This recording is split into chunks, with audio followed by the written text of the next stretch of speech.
384번째 독서 요약입니다. 책 정보. 제목, 메타버스. 저자, 김상균. 출판일, 2020년 12월 18일. 저자 소개, 김상균. 지금 글로벌 시장이 주목하고 있는 미래 산업 분야의 키워드, 메타버스 관련 국내 최고 전문가. 로보틱스, 산업공학, 인지과학, 교육공학 등 다양한 학문을 공부했으며 이를 토대로 게임과 놀이의 구성요소를 적용해 사람의 흥미와 몰입을 유발하는 게이미피케이션과 현실을 디지털 기반의 가상세계와 공존하게 만드는 메타버스를 연구하고 있다. 다양한 기업 기관의 프로젝트 자문을 맡고 있으며 방송과 강연 등 다양한 방면에서 메타버스 전문가로 두각을 나타내며 활발히 활동하고 있다.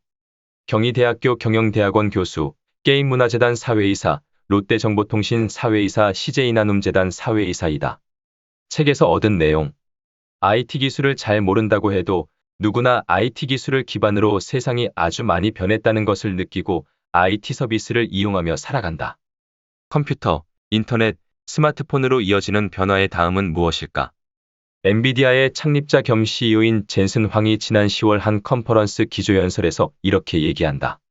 메타버스의 시대가 오고 있다. Metaverse is coming. 메타버스는 초월을 뜻하는 미도와 세상, 우주를 뜻하는 verse의 합성어다. 생소한 단어이지만 우리는 이미 일상에서 메타버스를 경험하고 있다. 온라인 게임, SNS, 플랫폼 서비스, 온라인 지도 내비게이션 등 앞으로 이런 메타버스 디지털 지구는 영역이 더욱 확장되고 우리 삶에서 뗄 수 없는 세계가 될 것이다. 메타버스는 현실을 벗어나기 위한 세계, 어울림을 피하기 위한 수단이 아닙니다. 더 편하게, 더 많이 이들과 어울리기 위한 세계가 메타버스입니다. 메타버스 안에서 함께 지지고 볶으며 새로운 가치를 만들어가야 합니다. 이 책을 읽는 동안 상상의 나래를 넓게 펼치시면 좋겠습니다. 새로운 메타버스에서 우리 아이들이 어떻게 학습하고 성장할지 상상해 보시기 바랍니다. 새로운 메타버스에서 기업 경영과 산업 환경이 어떻게 진화할지 상상해 보시기 바랍니다. 새로운 메타버스에서 국가 시스템과 글로벌 협력 체계에 어떤 변화가 생길지 상상해 보시기 바랍니다.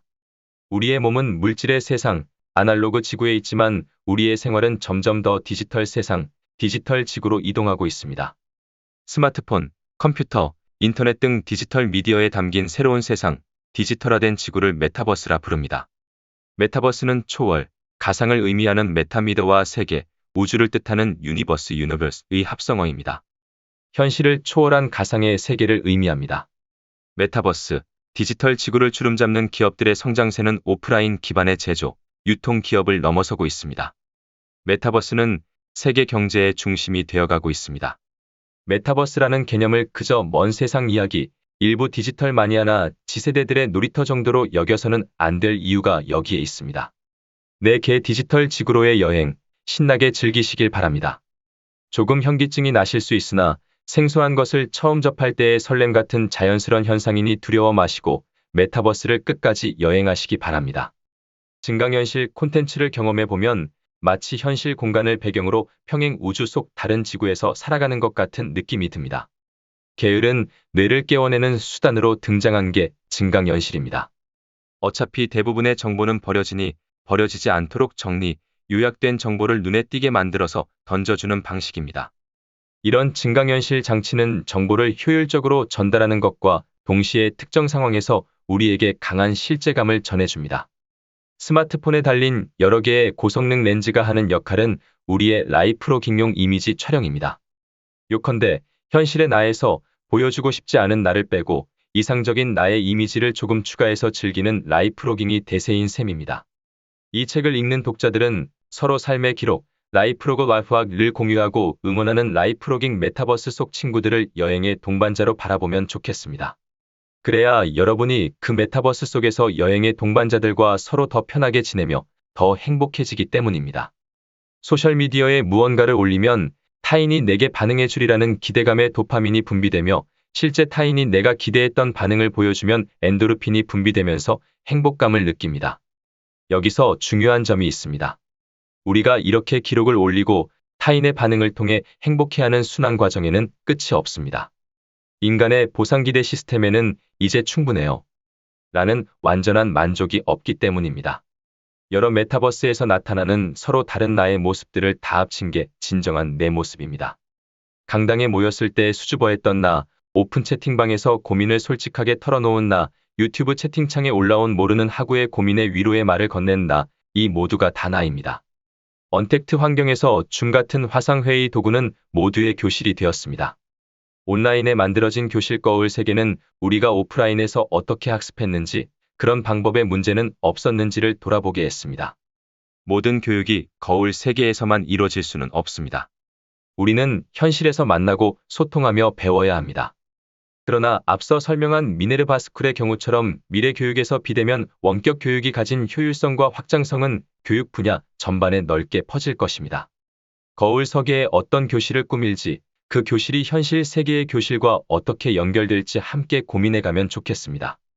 현실과는 다른 공간, 시대, 문화적 배경, 등장인물, 사회 제도 등을 디자인해 놓고 그 속에서 살아가는 메타버스가 가상세계입니다. 중략 스스로 창조한 신세계에서 스스로 창조한 인공지능 캐릭터와 인간들은 함께 어울려서 지내려 합니다.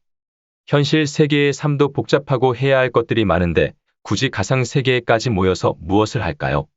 가상세계 메타버스에서 사람들은 플라톤이 얘기한 최고의 인간, 니체가 얘기한 초인의 모습을 보여줍니다. 우리는 인간의 삶이 더 나아지기를 기대하며 인공지능을 만들었습니다. 그런데 그런 인공지능이 일부의 소유가 되어 일부가 전체를 더 쉽게 지배하고 통제하기 위해 사용된다면 가상세계 메타버스에서처럼 인간과 대립하는 인공지능이 될지도 모릅니다. 인공지능 기술 개발과 상용화를 서두르기에 앞서 메타버스에서 인공지능이 일으키는 문제를 심각하게 살펴보면 좋겠습니다. 메타버스를 만든 이의 목적이 무엇이건 그 속에서 살아가는 이들은 놀이, 재미를 원합니다. 게임 프로그램이나 웹툰이 아닌 배달의 민족 앱이 재미와 풍자 코드를 플랫폼에 녹여 넣는 이유, 그런 것들을 이용자들이 좋아하는 이유가 모두 놀이에 있습니다. 놀이를 좋아하는 인간의 속성이 변하지 않는 이상 더 다양한 메타버스가 끝없이 등장하며 그 영역을 넓혀갈 것입니다. 현실 세계에서 무언가 실패하면 실패에 따라오는 빼기가 우리를 깊은 좌절에 빠지게 하는 경우가 많습니다. 진행하던 프로젝트를 망치거나 낮은 성적을 받으면 보너스가 깎이거나 부모님이 던지는 비난을 견뎌야 합니다. 반면에 메타버스에서는 무언가를 실패해도 빼기를 하지 않습니다. 오히려 한 번 더 해보라고 부추깁니다. 그 상황에서 실패에 대한 경험은 우리에게 오히려 더 강력한 도전 동기를 제공합니다. 누군가는 메타버스를 새로운 사업 플랫폼으로, 누군가는 새로운 놀이터로, 누군가는 현실에서 멀리 벗어나기 위한 수단으로 사용합니다. 통제 불가한 고민, 불행이 당신을 짓누른다면 메타버스에서 잠시 기분을 전환하며 잊어도 좋습니다. 그러나 메타버스가 현실을 완전히 잊기 위한 수단이 되어서는 안 됩니다. 메타버스 속 삶이 아무리 빛날지라도 현실이 있기에 메타버스가 존재합니다. 메타버스의 미래에 관심을 두시기 바랍니다. 메타버스로 향하는 당신의 여정을 응원합니다. 이상으로 독서 요약을 마치겠습니다. 오늘도 즐거운 하루 되세요. 감사합니다.